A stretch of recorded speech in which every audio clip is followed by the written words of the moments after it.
En 1817, Thomas Jefferson, expresidente de Estados Unidos, autor de la Declaración de Independencia y una de las figuras más influyentes de la historia del país, pidió una copia de un libro. No era un manuscrito europeo raro, ni un tratado científico. Era un reglamento, una tabla de precios utilizada por carpinteros de Filadelfia. Le dijeron que no. La Carpenters Company of Philadelphia, fundada en 1724, respondió que su rulebook era solo para miembros. Allí estaban las fórmulas que usaban para calcular el coste de cada fase de una obra. Las mismas fórmulas con las que levantaron Independence Hall, Christ Church y el propio Carpenters Hall. Thomas Jefferson, el hombre que diseñó su casa en Monticello, que entendía la arquitectura mejor que muchos profesionales de su época, no pudo ver ese documento. Pasé semanas tratando de entender por qué. Lo que encontré no tenía que ver con la carpintería en sí, sino con un sistema económico completo que existía antes de 1863. Un sistema que no necesitaba bancos. Un sistema que había sido borrado de nuestra memoria. Llegué a todo esto por un mueble. Mi abuela me dejó una silla de roble, sólida y pesada, fabricada hacia la década de 1840. Casi 2 siglos después, sigue perfectamente estable. No cojea, no cruje. Intenté averiguar quién la había hecho. En lugar de un nombre, encontré un sistema. Los artesanos que construían muebles como esa silla no trabajaban como imaginamos hoy que trabajan los obreros. No cobraban por horas. No pedían préstamos para comprar materiales. Pertenecían a algo llamado sistema gremial. Y cuando entendí cómo funcionaba, también entendí por qué había sido sustituido.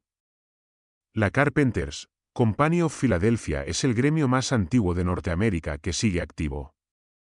3 siglos y contando. Sus miembros no eran carpinteros en el sentido actual. Eran lo que en el siglo XVIII se llamaba Master Builders. Unían en una sola persona lo que hoy dividimos entre arquitectos, ingenieros y contratistas. Cuando Filadelfia necesitó un edificio para su Cámara de Representantes, ellos construyeron Independence Hall. Cuando las colonias necesitaron un lugar para el primer Congreso Continental, ofrecieron Carpenters Hall, que ellos mismos empezaron a levantar en 1770. Esos edificios siguen en pie. No como curiosidades históricas que solo sobreviven gracias a reformas constantes, sino como estructuras funcionales. Su reglamento interno, el libro al que Jefferson no pudo acceder, contenía algo que las historias oficiales casi no mencionan, un sistema de precios basado en lo que llamaban unit pricing. Cada etapa del proceso constructivo tenía un precio justo estandarizado. No lo que el mercado aguante. No lo que se consiga arrancar al cliente. Un precio considerado equitativo, establecido por miembros veteranos llamados mecheres, que trabajaban al menos en parejas para evitar que una sola persona pudiera inflar los costes en beneficio propio. El sistema estaba pensado para ser justo con todos los implicados, el artesano y el cliente. Las líneas de crédito dentro de la comunidad podían mantenerse abiertas meses, incluso años. El trabajo podía pagarse con comida, con otros servicios, con materias primas. En un informe de 1928 sobre la historia salarial, la propia Oficina de Estadísticas Laborales describía así la América colonial. Existía un sistema de trueque en todo el primer siglo de colonización, y la escasa moneda casi no se utilizaba para pagar salarios. Los acuerdos cara a cara ayudaban a mantener unida la comunidad. La objeción evidente es que todo eso era primitivo, ineficiente. Miles de monedas locales distintas, economías de trueque, monopolios gremiales. La versión oficial nos cuenta que hacia 1863 el sistema se había vuelto caótico, más de 7.000 billetes de bancos estatales circulando. Un billete de $5 de Nueva York con menor valor apenas se cruzaba a Nueva Jersey. Falsificaciones por todas partes. Y no mienten sobre el caos. La Biblioteca del Congreso registra más de 10.000 tipos de billetes legales diferentes en circulación, sin contar los falsos. Pero hay algo a lo que vuelvo una y otra vez. Los edificios levantados bajo el sistema antiguo siguen en pie. Los muebles siguen enteros. Las comunidades unidas por acuerdos cara a cara levantaron estructuras que hoy no sabemos replicar. ¿En qué momento el caos pasó a ser la única alternativa a la centralización? ¿Cuando dejamos de preguntarnos si otro modelo podía haber funcionado? 25 de febrero de 1863. Abraham Lincoln firma la National Currency Act. La ley se aprueba en el Senado por 23 votos contra 21. 2 votos de diferencia. El texto crea la Oficina del Contralor de la Moneda y establece el primer sistema bancario nacional. Nos enseñan que todo esto buscaba estabilidad, una moneda uniforme que sustituyera el desorden. Pero el objetivo explícito, escrito con claridad en la propia ley y confirmado por los archivos históricos de la Reserva Federal, era financiar la guerra de secesión incrementando la demanda de deuda pública. Los bancos nacionales estaban obligados a comprar bonos del Tesoro por un valor equivalente a 1/3 de su capital. A cambio recibían billetes por un 90% del valor de esos bonos. Si querían emitir más dinero, tenían que comprar más deuda del gobierno. El sistema entero se diseñó para fabricar compradores de deuda federal. Un impuesto del 2% sobre los billetes de bancos estatales en 1864 empezó a expulsarlos de circulación. En 1865, un impuesto del 10% prácticamente liquidó las monedas estatales. Aquí el patrón empieza a asomar. La Homestead Act se firmó el 20 de mayo de 1862, 9 meses antes que la National Banking Act. Ofrecía 160 acres de tierra pública a cualquier ciudadano adulto por una pequeña tasa de $18. Tierra gratis. La gran promesa democrática. Excepto que los historiadores calculan que, en la práctica, establecerse en esas tierras costaba entre $1,000 y $2,500 cuando se sumaban herramientas, semillas, ganado y materiales de construcción. Los archivos nacionales lo dicen sin adornos. Relativamente pocos jornaleros y agricultores podían permitirse levantar una granja o adquirir las herramientas, semillas y animales necesarios. La mayor parte de la tierra terminó en manos de especuladores, ganaderos, mineros, madereras y compañías ferroviarias. Solo el 40% de las solicitudes se completó con éxito. La Homestead Act ofreció a los estadounidenses tierra gratuita, que no podían desarrollar con sus propios medios. La National Banking Act, 9 meses después, creó el sistema bancario que les prestaría el dinero. No es coincidencia. Es un patrón. Lo que ocupó el lugar del sistema gremial revela algo incómodo: la ciudad-empresa. Lowell, Massachusetts, fundada en 1822, fue el prototipo. Para la década de 1880, existían unas 2.000 company towns en todo el país. A muchos trabajadores no se les pagaba en moneda, sino en scrip, una especie de vale que solo podía gastarse en las tiendas de la propia empresa. El Social Welfare History Project describe lo que ocurrió después. Sin competencia externa, los precios de vivienda y comida en estas ciudades podían dispararse, y los trabajadores acumulaban deudas tan grandes que estaban obligados a saldarlas antes de poder marcharse. El 75% de todo el scrip emitido en Estados Unidos procedía de compañías carboníferas en Kentucky, Virginia y Virginia Occidental. Los trabajadores no podían irse porque debían más de lo que ganaban.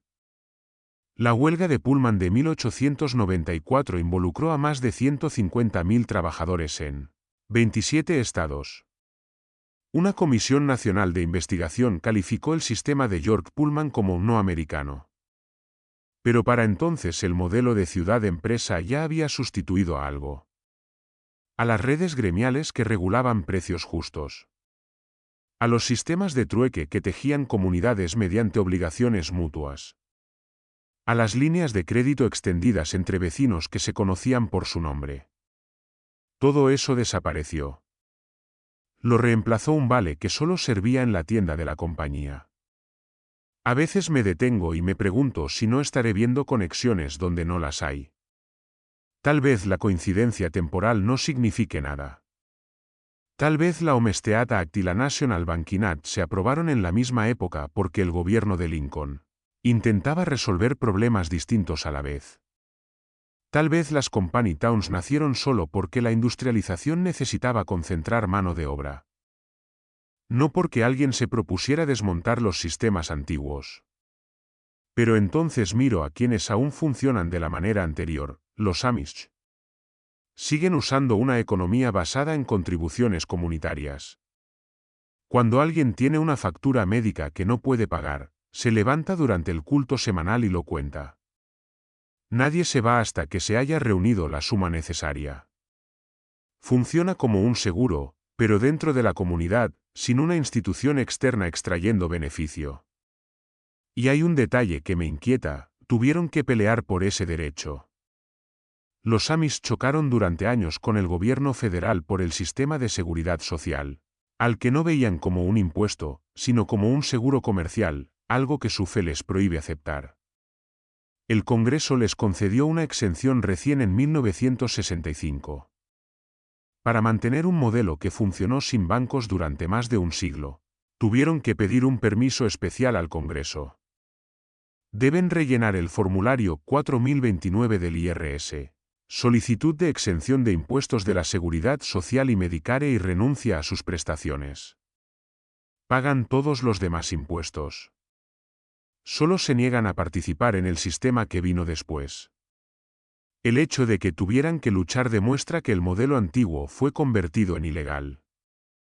El hecho de que sigan funcionando demuestra que ese modelo funcionaba. Hay otro patrón que no puedo ignorar. Los genealogistas lo llaman el Muro de 1870.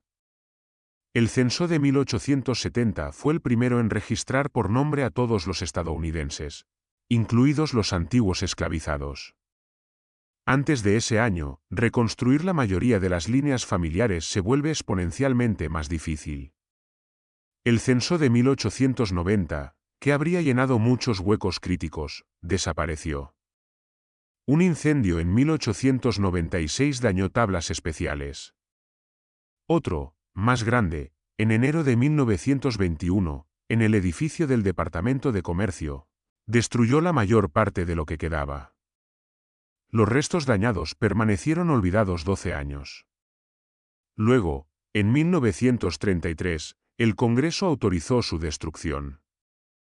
Un día antes de esa autorización, el presidente Hoover colocó la primera piedra del edificio de los Archivos Nacionales, diseñado para ser ignífugo. La sincronía roza lo teatral. La misma década que transformó la economía estadounidense también transformó la identidad estadounidense. Antes de 1870, formabas parte de una comunidad, de un gremio, de un sistema local de obligaciones mutuas. Después de 1870, eras un individuo registrado en un censo federal, trabajando por un salario, endeudado con bancos, con tu árbol genealógico limitado hasta donde alcanzaran los registros del propio gobierno. ¿Y si los gremios no eran un estadio primitivo, sino una alternativa? ¿Y si los muebles que duran 2 siglos y los edificios que resisten 300 años no son milagros, sino pruebas de algo que funcionaba? El reglamento de la Carpenters Company no era secreto porque tuviera un valor comercial competitivo. Era secreto porque demostraba que la equidad se podía codificar, que una comunidad podía autorregular sus precios, que no hacía falta un banco en medio de cada transacción. ¿Y si la deuda no fue una evolución, sino un reemplazo? La Homestead Act ofreció tierra gratis, que obligaba a endeudarse para desarrollarla. La National Banking Act creó a los prestamistas. Las Company Towns crearon deudores que nunca podían marcharse. El censo creó la documentación. Cada pieza encajando con las demás, todas apareciendo en la misma década. Sigo pensando en esa silla de la casa de mi abuela, casi 200 años de vida, todavía perfectamente nivelada, construida por alguien que seguramente cobró en provisiones, que probablemente aprendió su oficio como aprendiz durante 7 años, que casi con seguridad nunca firmó una solicitud de crédito. Y pienso en todos los muebles que compramos hoy, diseñados para romperse en 5 años. Fabricados por trabajadores que no pueden vivir con lo que ganan. Pagados con tarjetas que aplican tipos de interés que las antiguas leyes contra la usura habrían prohibido. A eso lo llamamos progreso. Pero la silla sigue en pie. Y las preguntas siguen ahí. ¿Por qué los edificios levantados bajo el sistema gremial duran siglos, mientras las estructuras financiadas por bancos necesitan reformas constantes? ¿Por qué el libro de reglas de los carpinteros se guardó con tanto celo que ni Thomas Jefferson pudo consultarlo? ¿Por qué el gobierno destruyó el censo de 1890 12 años después del incendio, justo un día antes de colocar la piedra angular de un archivo ignífugo?